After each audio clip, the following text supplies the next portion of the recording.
ప్రభు పేరిట వందనాలు. మరి కొత్త వారములో ఉన్నాము. ఫిబ్రవరి లాస్ట్ వీక్. మరి ఈ కొత్త వారానికి దేవుడికి వందనాలు. మరి ఈ వారంలో ఉన్నందుకు.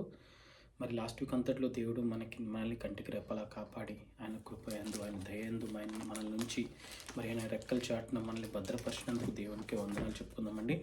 మరి అందరికీ ప్రభు పేరిట వందనాలు. ఇక్కడ ఉన్న వాళ్ళు, ఆన్లైన్లో చూస్తున్న వాళ్ళకి మరి ఈరోజు చిన్న పాట పాడుకుని వాక్యం ధ్యానించుకుని మరి ప్రార్థించుకుని ముగించుకుందామండి. ముందుగా ప్రార్థించుకుందాం. పరలోకమందు మా తండ్రిని ఘనమైన నామం లెక్కలేని వందనాలు, స్తుతులు, స్తోత్రాలైన ప్రభా. మరి కొత్త ఆదివారం మందు నాయన మీకే వందనాలు తండ్రి ప్రభా. నాయన మరి ఇక్కడ కూడి వచ్చిన ప్రతి ఒక్క బిడ్డ పట్ల మీకు వందనాలు. ఆన్లైన్ చూస్తున్న ప్రతి ఒక్క బిడ్డ పట్ల మీకే వందనాలు తండ్రి. నాయన లాస్ట్ వీక్ అంతట్లో నాయన కాచి కాపాడినందుకు నాయన మీకే స్తుతులు, స్తోత్రాలు తండ్రి. నాయన మరి కొత్త వారం ఈ ఆదివారం నాడు నాయన తండ్రి ప్రభా మేము ఇక్కడ వాక్యం నాయన బోధించుండగా నాయన నాతో మీరు మాట్లాడండి నాయన తండ్రి. వినిచుండగా వాళ్ళ ప్రతి ఒక్క బిడ్డతో మీరు మాట్లాడి వాళ్ళకి ఏమైతే ఆహారం కొరత ఉందో ఆ కొరత తీర్చమని ప్రార్థన చేస్తున్నా తండ్రి. ఆత్మీయ ఆహారం నాయన తండ్రి ప్రభ. అదేవిధంగా నాయన తండ్రి ప్రభ చూపుచుండగా నాకు కూడా నా ఆత్మతో నాతో మీరు మాట్లాడి నేనేం మాట్లాడాలో అవన్నీ కూడా మీ ద్వారానే నాయన మీ శిలువ చాటును మరుగుపరుచుకున్నాను. బలపరచమని కోరుకుంటూ చిన్న ప్రార్థన సరే నేను వేస్తున్నాను నడిపెడుకున్నాం తండ్రి. ఆమేన్. పాట పాడుకుందామండి. మరి ముందు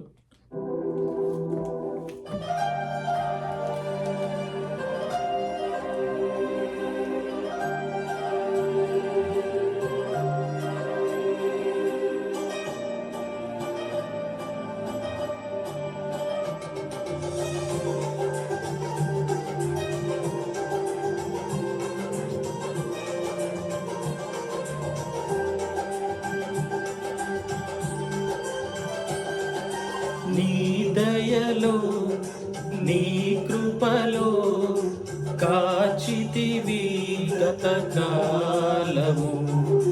నీ దయలో నీ నీడలో దాచుమయ జీవితాంతము.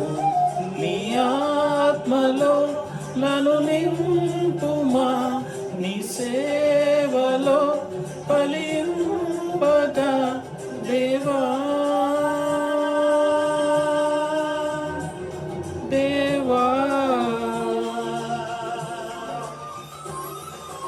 నీ దయలో నీ కృపలో కాచితివి గతకాలము. నీ దయలో నీ నీడలో దాచుమయ జీవితాంతము.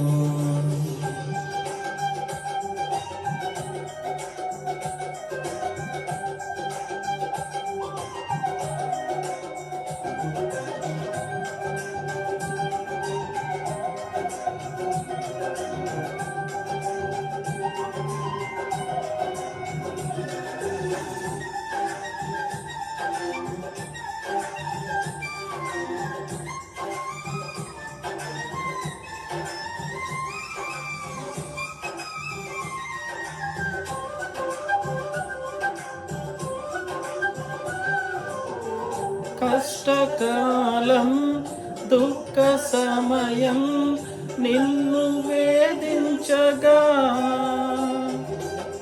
ప్రాణహితులే నన్ను విడచి వెలిగనను చూడగా.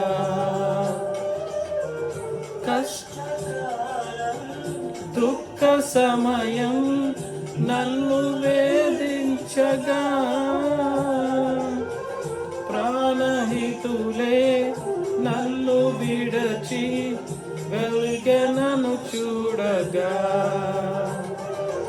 ఓదార్పునై నా చెంత నీవే ఉండినావు, నా కన్నీరు నీ కవితలో దాసి ఉంచినావు. ఓదార్పునై నా చెంత నీవే ఉండినావు, నా కన్నీరు నీ కవితలో దాసి ఉంచినావు. ఏమి అద్భుత ప్రేమయ, ఏ రీతి పాడనయా. నీవెనా మార్గము, నీవెనా జీవము, నీవెనా గమ్యము, నీవెనా సర్వము, నా మనసు తీర నిన్ను పొగడెద దేవా. నీ కృపలో నీ దయలో. హల్లెలూయా. స్తోత్రం స్తోత్రం స్తోత్రం నాయన, స్తోత్రం ప్రభువా. హల్లెలూయా హల్లెలూయా. నీ దయలో నీ కృపలో దాచితివి గతకాలము.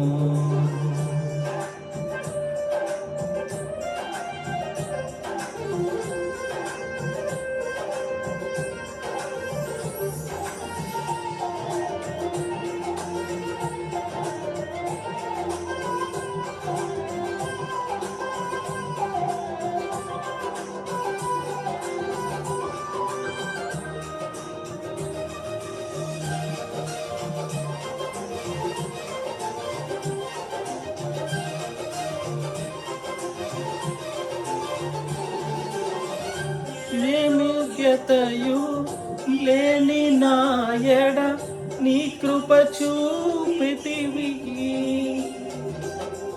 మట్టి పాత్రను మహిమతో నించి మార్గము నీవైతివి. ఏ యోగ్యతను లేని నాయడ నీ కృప చూపితివి. మట్టి పాత్రను మహిమతో నింపి మార్గము నీవైతివి. చింతచేనాయందు నెరవేర్పవ్వాలని నీ కంగైనా శ్వాసగా కడవరకు నిలవాలని. నీ చిత్తమే నాయందు నెరవేర్పవ్వాలని నీ సేవలో నా శ్వాసగా కడవరకు నిలవాలని. నేను ఆశతో ఏం పాడేదా స్తుతి గీతం. నీవెనా మార్గము నీవెనా నీడగా ఆశతో నింపుమా శక్తి నానొసగుమా. నా మన్ని పట్టి నన్ను చేదు దేవా. నీ కృపలో నీ కృపలో దాచితివి గతకాలము. నీ దయలో నీ నీడలో దాచుమయ జీవితాంతము. నీ ఆత్మలో నన్ను నింపుమా నీ సేవలో ఫలింపగా దేవా. దేవా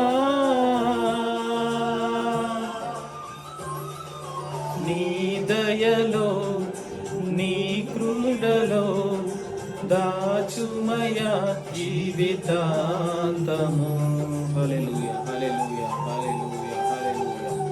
thank you Lord. Hallelujah. Thank you Lord Jesus. Hallelujah hallelujah hallelujah. మరి దేవుడికి వందనాలండి. మరి ఈ విధంగా మరి మనము స్తుతించుకుని ఆరాధించుకున్నామండి. మరి ఒక వాక్యం చదువుకొని మరి దేవుడు వాక్యం ద్వారా మనం నేర్చుకుందామండి. మరి దేవుడు మరి మనతో ఏం మాట్లాడదలుచుకున్నాడు ఈరోజు.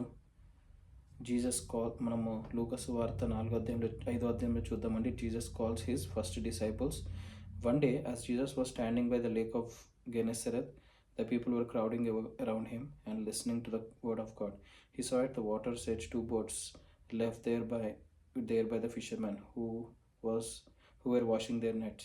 He got into one of the boats, the one belonging to Simon, and asked him to put out a little from the shore. Then he sat down and taught the people from the boat. When he had finished speaking, he said to Simon, "Put out into deep water and let down the nets for a catch." Simon answered, "Master, we have been working hard all the night and haven't caught anything, but because you say so, I will let down the nets." When they had done so, they caught such a large number of fish that their nets began to break. So they signaled their partners in the other boat to come and help them, and they came and filled both boats so full that they began to sink. Amen. So మనం ఇక్కడ చూసుకున్నట్లయితే అండి 5వ అధ్యాయంలో మన topic Jesus calls his first disciples. మరి దేవుడు పరిచర్య స్టార్ట్ పెట్టినప్పుడు దేవుడు మరి తన మొట్టమొదటి మరి శిష్యులని మరి పిలుస్తున్నారని మరి ఇక్కడ మనం నేర్చుకుందామండి. మనం 5వ అధ్యాయంలో చూసినట్లయితే 1 నుంచి మరి 1 నుంచి 7 వరకు చూసుకున్నట్లయితే ప్రభు ఏమన్నారంటే అక్కడ గెన్నెసరెత్ అనే లేక్ అనే సరస్సు దగ్గర గెన్నెసరెత్ అనే సరస్సు దగ్గర నించుని ఉండగా జనాలు తండోపతండాలుగా యేసు దగ్గరికి వస్తున్నారు. మరి యేసు గురించి తెలుసుకుందాము, యేసు ఎవరు, లేదా ఆయన మాటలు విందాము అన్నట్టు ఆయన చుట్టూ ఇట్లా గుమిగూడిపోతే ఆయన ఏం చేశాడంటే వాళ్ళందరినీ ఓ పక్కకు కూర్చోమని చెప్పి ఆయన ఏం చేశాడంటే అక్కడే పక్కన తోవలో మన ఒక ఒక శిష్యుడు బోటు ఉంది, అక్కడ ఉంది. ఎవరంటే ఆయన పేరు సైమన్ పడవ అక్కడ ఉంటే ఆ పడవ మీద నుంచుని ఆయన వాక్యం చెప్దాము బోధిద్దామని అనుకుని ఆ పడవలో ఎక్కి ఆ పడవ పక్క కొంచెం లోపలికి కొంచెం జరపమంటే జరిపిన తర్వాత ఎక్కిన తర్వాత యెహోవా మరి దాంట్లో నుంచి మరి వాక్యం చెప్తా ఉన్నాడు. చెప్పిన తర్వాత మరి ప్రభు ఏమన్నారంటే సైమన్తో, మీరు పడవని ఇంకా లోతుగా తీసుకెళ్ళిన తర్వాత అక్కడ మీ వలలు వేయండి చేపలు పట్టుకోవడానికి అని చెప్పగానే సైమన్ ఏమంటాడంటే, ప్రభువా మేము రాత్రంతా చాలా కష్టపడ్డాం నాయన, మాకు ఏ చేపలు దొరకలేదు, ఏం దొరకలేదు, కానీ మీ మాట కొలది మేము ఈ వల వేస్తున్నాము ఈ వల వేస్తున్నాం నాయన అని చెప్పగానే వేస్తున్నామని చెప్పి వాళ్ళు ఎప్పుడైతే అలా అని వాళ్ళు వల వేసారో వేయగానే చాలా వివిధ రకాలైన చేపలు మరి వలలో పడినట్టు ఇక్కడ వాక్యం సెలవిస్తుంది మనకి. సో అప్పుడు వాళ్ళు ఆ పక్కన బోట్లో ఉన్న వాళ్ళ ఫ్రెండ్స్ని కూడా పిలిచి హెల్ప్ తీసుకుని మరి ఎన్నో రకాలైన చేపలు వలలో పడడం వాళ్ళ హెల్ప్ తీసుకుని తర్వాత వాళ్ళ పడవలని వాళ్ళు ఆ చేపలతో నింపుకున్నారని మరి వాక్యం సెలవిస్తుంది. సో ఎన్ని చేపలు పడ్డాయంటే ఆ పడవ మొత్తం మునిగిపోయే అన్ని చేపలు కూడా మరి వాళ్ళు పట్టుకున్నారని ఇక్కడ వాక్యం సెలవిస్తుంది. మనం ఈ వాక్యం నుంచి ఏం నేర్చుకోవాలంటే, ఎప్పుడైతే యెహోవా మన జీవితంలోకి వస్తాడో, అంటే ఇక్కడ యెహోవా ఆయన పడవ ఎక్కాడు. అంటే పడవ ఎక్కడం అంటే ఏంటంటే సైమన్ పీటర్ జీవితంలోకి యేసు ప్రభుని స్వీకరించాడు. రండి నాయన, మీరు నా పడవ ఎక్కి బోధించండి, లేదంటే ప్రభువా మీరు మా ఇంటికి రండి, నా హృదయంలోకి రండి అన్నట్టు ఎప్పుడైతే మనం చెప్తామో, ఎప్పుడైతే యేసు ప్రభు మన హృదయంలోకి వస్తాడో అప్పుడు మన జీవితాలు మంచికైతాయి, మన కుటుంబాలు అభివృద్ధి చెందుతాయి, మన జీవితాలు అభివృద్ధి చెంది, మన కుటుంబాలు అభివృద్ధి చెంది, మన కుటుంబాలు ఎటువైతే లోటుపాట్లు ఉన్నాయో అవన్నీ కూడా తొలగిపోతాయి. ఎందుకంటే ఆ క్షణం వరకు సీమోను పేతురు జీవితం అల్లకల్లోలంలో ఉంది. ఎందుకంటే ఎంతో ఇబ్బందులు ఉన్నాడు, వాళ్ళు కూడా అప్పులు కట్టలేకపోతున్నాడు. ఎందుకంటే చేపలు దొరకట్లేదు, ఎంత ట్రై చేసినా చేపలు వాళ్ళలో పడట్లేదని ఒక విధమైన బాధతో ఉన్నప్పుడు ఎప్పుడైతే యేసు ప్రభుని ఆయన హృదయంలోకి, ఆయన పడవలోకి ఆయన స్వీకరిస్తాడో అప్పుడు విస్తారమైన చేపలు పడ్డాయని చెప్తారు, ఎన్నో రకాలైన చేపలు. సో ఈ వాక్యం నుంచి మనం కూడా ఏం నేర్చుకోవాలంటే, మన జీవితాల్లోకి మనం యేసు ప్రభుని ఎప్పుడైనా స్వీకరించాలి, రమ్మని చెప్పాలి, ప్రార్థన ద్వారా వాక్యం ద్వారా ఆయనతో మాట్లాడాలి. ఆయనను మన జీవితంలో, మన కుటుంబంలో ఎప్పుడైతే ఉంటాడో మన కుటుంబంలో ఎప్పుడైనా మంచి జరుగుతుందని చెప్పి మనము గ్రహించుకోవాలండి. సో అదేవిధంగా మన కుటుంబాల్లో ఎన్ని బలహీనతలు ఉన్నా, ఎన్ని ఆరోగ్య బలహీనతలు ఉన్నా, అప్పుల బాధలు ఉన్నా, కష్టాలున్నా, లేదంటే ఏ విధమైన మరి పిల్లలు లేకపోయినా పిల్లల ఎదుగుదలలో, కుటుంబ ఎదుగుదలలో అన్నిట్లో మరి ఎప్పుడైతే మన స్వతహాగా మన హృదయాల్లోకి యేసుప్రభుని ఆహ్వానిస్తామో మన సొంత జీవితాలు అభివృద్ధి చెంది, అదేవిధంగా కుటుంబం కూడా అభివృద్ధి చెందుతుందని మరి మనం తెలుసుకోవాలండి వాక్యం నుంచి. మరి దాని తర్వాత ఆ 8వ అధ్యాయం చూస్తే, when Simon Peter saw this, he fell at Jesus' knees and said, "Go away from me, my Lord, I am a sinful man." For he and all his companions were astonished at the catch of fish they had taken.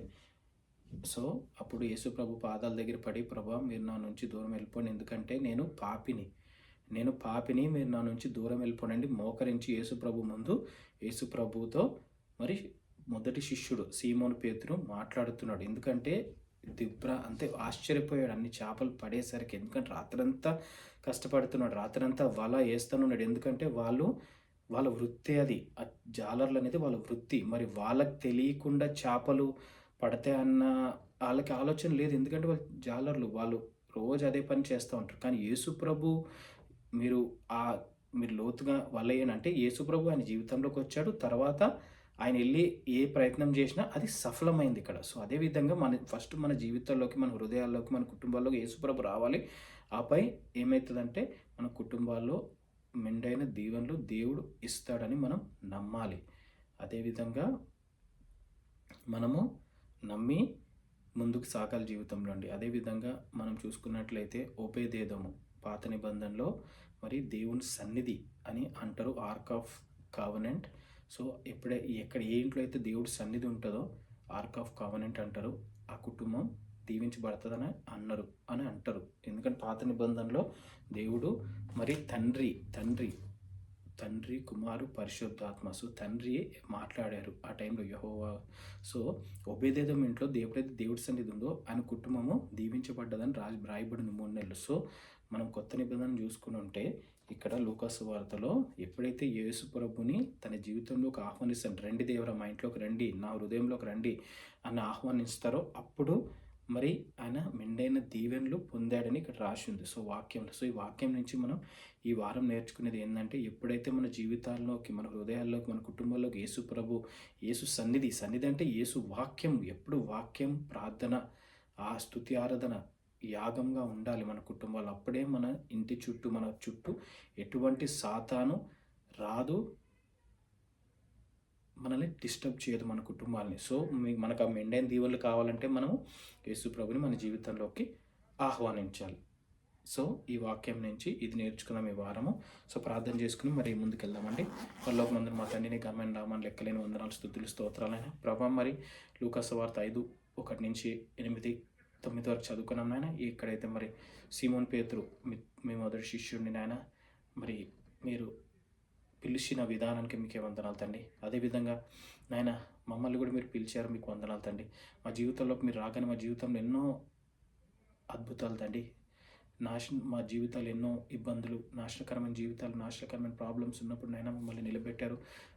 స్థితి, గతి మాది మార్చారు నాయన. మీకే వందనాలు తండ్రి ప్రభా. మీరు మా జీవితంలోకి వచ్చినప్పుడు నాయన, కానీ ఈ భూలోకంలో ఉన్నప్పుడు మాకు కష్టాలు, బాధలు ఉంటాయన్నారు తండ్రి ప్రభా.